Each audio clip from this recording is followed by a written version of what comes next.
tous, bonjour et bon dimanche. Bienvenue à ce nouveau rendez-vous de lumière et joie. Aujourd'hui, dimanche 18 mai 2025, nous célébrons le 5e dimanche de Pâques de l'année liturgique C. Le pape Benoît XVI ouvrait ainsi l'encyclique Deus Caritas Est. À l'origine du fait chrétien, il n'y a pas une décision éthique ou une grande idée, mais la rencontre avec un événement, la rencontre avec une personne, Jésus-Christ, qui donne à la vie un nouvel horizon et par là son orientation décisive. Dans son évangile, Jean avait exprimé cet événement par ces mots. Dieu a tant aimé le monde qu'il a donné son Fils unique. Ainsi tout homme qui croit en lui obtiendra la vie éternelle. Jean chapitre 3 verset 16. En reconnaissant le caractère central de l'amour, la foi chrétienne a accueilli ce qui était le noyau de la foi d'Israël et en même temps, elle a donné à ce noyau une profondeur et une ampleur nouvelle. Fin de citation du pape Benoît. Frères et sœurs, dans l'expérience quotidienne, l'amour semble être un sentiment, mais surtout une valeur qui ne se commande pas, mais qui est inscrit dans l'ADN de chaque être humain. L'amour est naturel. Comment et pourquoi rendre l'amour un commandement? Où réside la nouveauté du commandement de Jésus? D'abord, il est à comprendre que le commandement est une instruction, une voie indiquée à l'homme pour vivre dans la perfection. Et rendre l'amour un commandement, c'est rappeler à l'homme que l'amour est une exigence de la vie. Et si l'amour est une exigence de la vie, il se trouve au fondement de l'existence humaine.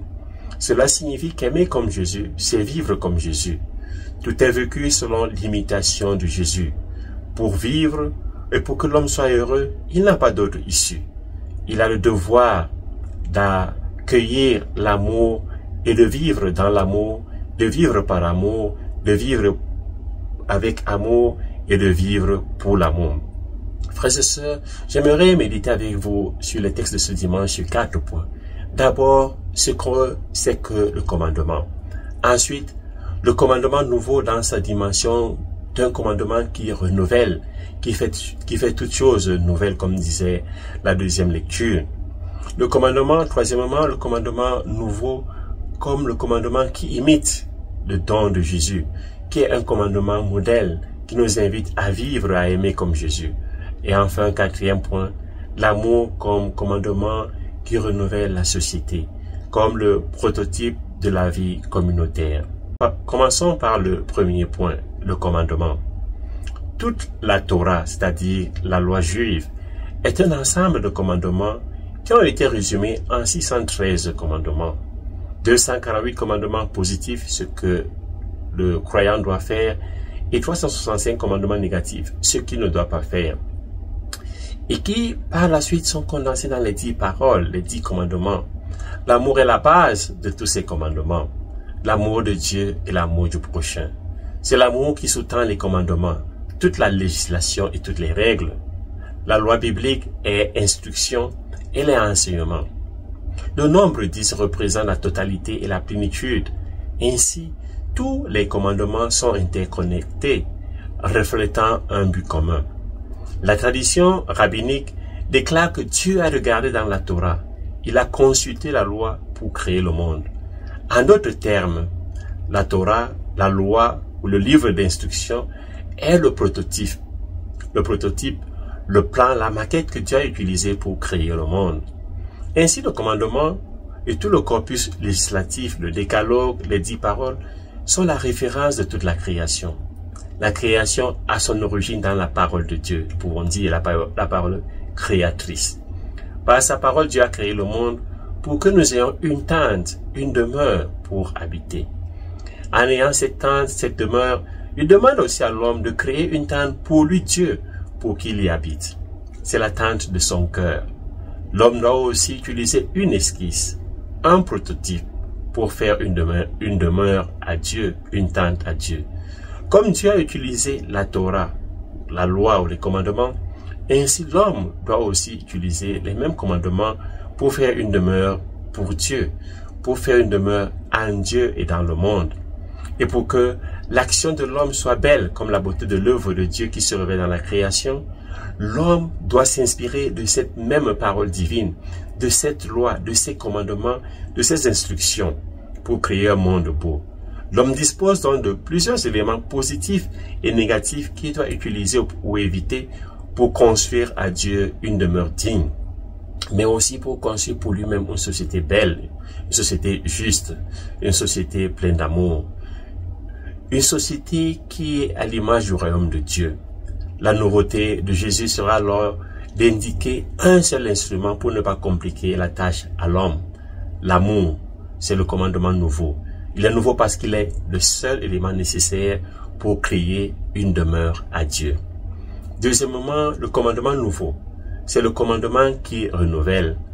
La nouveauté du commandement de Jésus est à comprendre à deux niveaux. Il ne s'agit pas d'abord d'une nouveauté historique, c'est-à-dire d'une réalité qui commence avec Jésus.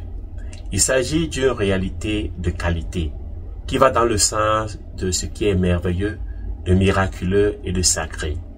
La deuxième dimension de la nouveauté de ce commandement est dans la comparaison avec Jésus, dans l'imitation de Jésus. Comme je vous ai aimé, amour comme sacrifice et service. Les Grecs se réfèrent à deux mots pour exprimer la nouveauté. Néos, qui fait référence à quelque chose de nouveau dans le temps, et kainos, que nous retrouvons dans le texte de ce dimanche, qui implique une nouvelle créature, une nouvelle nature, une qualité supérieure et présuppose une certaine beauté. Néos, qui se réfère principalement à quelque chose qui est récent dans le temps ou jeune, alors que kainos suggère quelque chose de nature différente, non précédée ou supérieure. Cela implique une nouveauté qualitative. L'amour est un nouveau commandement parce qu'il renouvelle et il transforme. L'amour transforme l'ancien en nouveau.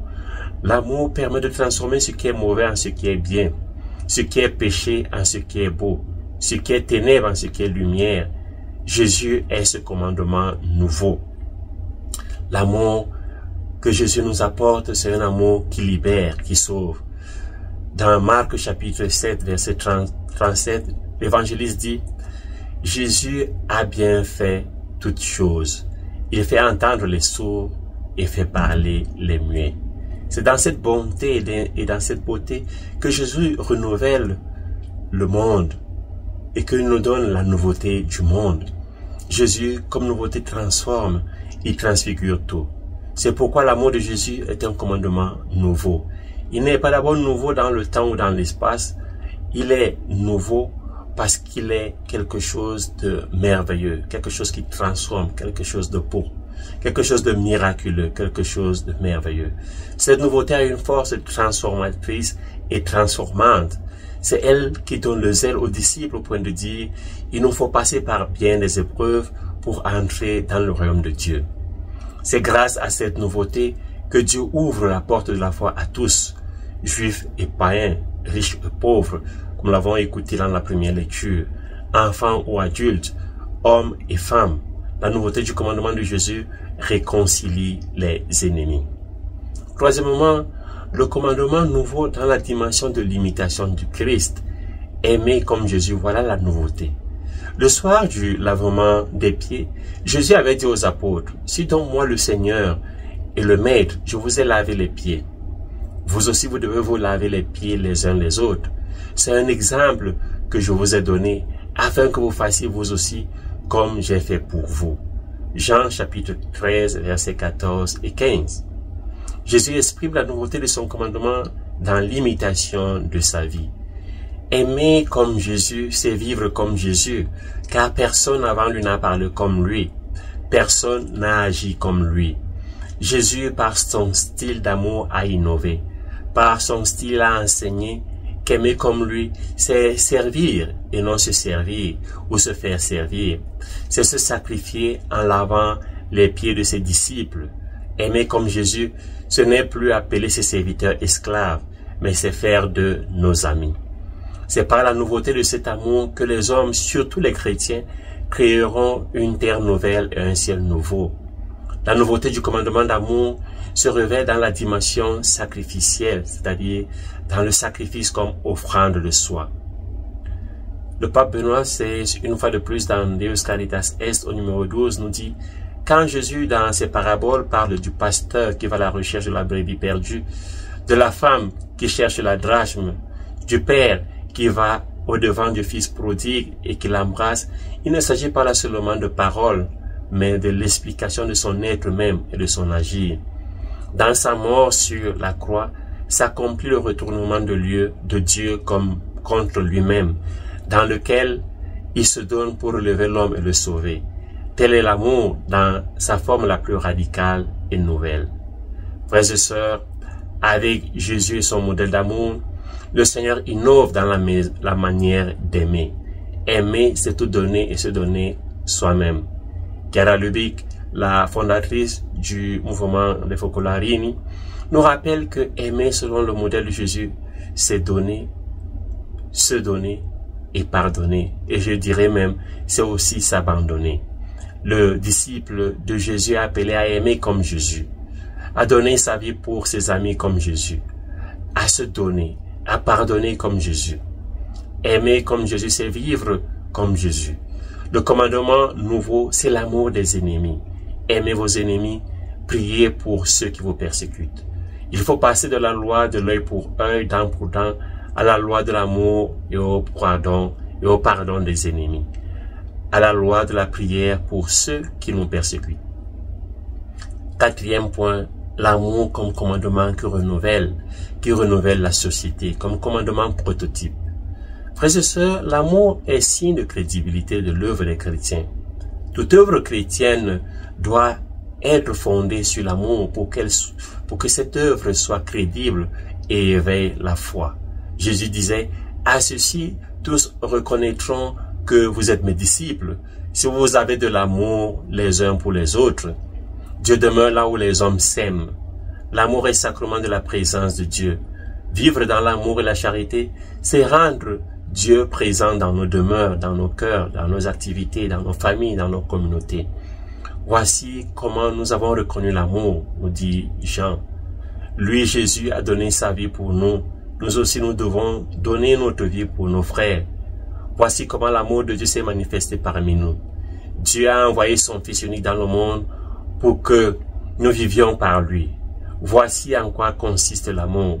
Ce n'est pas Dieu, ce n'est pas nous qui avons aimé Dieu, mais c'est lui qui nous a aimés. Il a envoyé son Fils en sacrifice de pardon pour nos péchés. Première lettre de Jean, chapitre 4, versets 9 à 10. Chaque disciple de Jésus, animé par l'amour, est une petite fleur transplantée sur les chemins du monde et doit s'épanouir à l'ombre de la croix. C'est à l'ombre de la croix, comme pour Thérèse de Lisieux, que le chrétien amoureux de Jésus et de son Église s'épanouit comme une fleur. Jésus est l'Emmanuel, Dieu avec nous, mais aussi Dieu pour nous. C'est pourquoi il nous appelle à adopter ce style, ce regard, cette attitude, en commençant par nos familles et par extension envers toutes les personnes que nous rencontrons, en particulier les pauvres, les personnes souffrantes, les personnes abandonnées.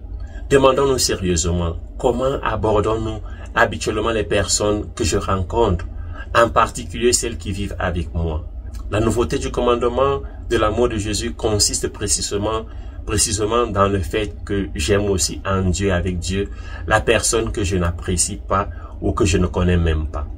Demandons au Seigneur de nous aider à adopter ce style oblatif, orienté vers le don de nous-mêmes aux autres. C'est ainsi que nous renouvellerons la face de la terre et que nous créerons une terre nouvelle, un ciel nouveau, une famille nouvelle, une église nouvelle, une communauté nouvelle, un monde nouveau.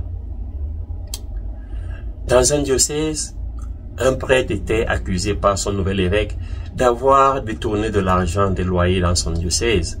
Les états financiers du diocèse ne présentaient aucun versement des dits loyers. Le prêtre fut accablé par des accusations calomnieuses, des injures, des insultes de tout genre. Le prêtre, au-dedans de lui, entendait une voix qui tonnait en lui disant « Réagis, défends-toi ». Mais le prêtre savait qu'il était innocent et que s'il ouvrait sa bouche, il allait jeter une bombe avec des effets catastrophiques pires qu'Hiroshima. Mais un volcan était en ébullition en lui. Mais toujours au-dedans de lui, une autre petite voix faible lui disait dans le silence, qui lui disait Dans le silence, on peut entendre la vérité. Garde le silence. La vérité ne se justifie pas. Elle se révèle et l'histoire t'absoudra. Le silence est souvent plus éloquent que les mots. Comme élément de preuve de ses propos, le nouvel évêque avait comme référence un ordinateur abandonné qu'il aurait utilisé pour recueillir toutes les informations. Mais ce qu'il ne savait pas, c'est que cet ordinateur avait été hors usage depuis plus de 3 ans et que cet appareil ne pouvait donc pas contenir les informations dont il clamait avoir. Le prêtre, sachant cela, resta silencieux et calme dans une sérénité angélique. Le cœur rempli de joie car il avait découvert qu'il était face à une calomnie, à une diffamation, voire à une persécution. À la fin de la réunion, une religieuse se rapproche du prêtre et lui demande « Père, quel genre de cœur as-tu? Quelle maîtrise ?» Le prêtre lui demande « Pourquoi ?» La religieuse de reprendre « Toutes ces accusations, toutes ces flèches tirées contre toi, tu es resté tranquille sans te justifier, sans te défendre. » Et le prêtre de répondre à la religieuse « Ma sœur, l'ordinateur qui aurait été la source des informations de l'évêque est un ordinateur qui est hors service depuis longtemps, avant même la période évoquée pour les loyers, dont il ne pouvait pas contenir ces informations qui sont plus récentes. Au départ, j'ai voulu réagir, mais dès que l'évêque a indiqué la source de ces informations, j'ai tout simplement conclu que c'était de la diffamation, du mensonge et de la calomnie. Et j'ai préféré garder le silence, car la vérité ne fait pas de bruit. C'est le mensonge qui gesticule. Et de plus, la vérité a une voix douce, mais elle finit toujours par se faire entendre. Et rappelle-toi, l'amour prend patience. Frères et sœurs, lorsque vous êtes victime du silence, aimez sans limite. Lorsque vous êtes victime de la calomnie, aimez sans rite. Lorsque vous êtes victime du mépris, aimez plus fort. Lorsque vous êtes victime de la haine, aimez encore. Lorsque vous êtes victime de l'injustice, aimez sans fin. Lorsque vous êtes victime de la persécution, aimez davantage. Lorsque vous êtes victime de l'ingratitude, aimez sans compter. Lorsque vous êtes victime de l'abandon, aimez malgré tout. Lorsque vous êtes victime de la jalousie, aimez toujours. Lorsque vous êtes victime de la trahison, aimez sans frontières. Car l'amour prend patience. L'amour rend service. L'amour ne jalouse pas, il ne se vante pas, ne se gonfle pas d'orgueil, il ne fait rien d'inconvenant, il ne recherche pas son intérêt, il ne s'emporte pas, il n'entretient pas de rancune, il ne se réjouit pas de ce qui est injuste, mais l'amour trouve sa joie dans ce qui est vrai. L'amour supporte tout, il fait confiance en tout, il espère tout, il endure tout. L'amour ne passera jamais. Bon dimanche, loué soit Jésus-Christ et que Dieu vous bénisse.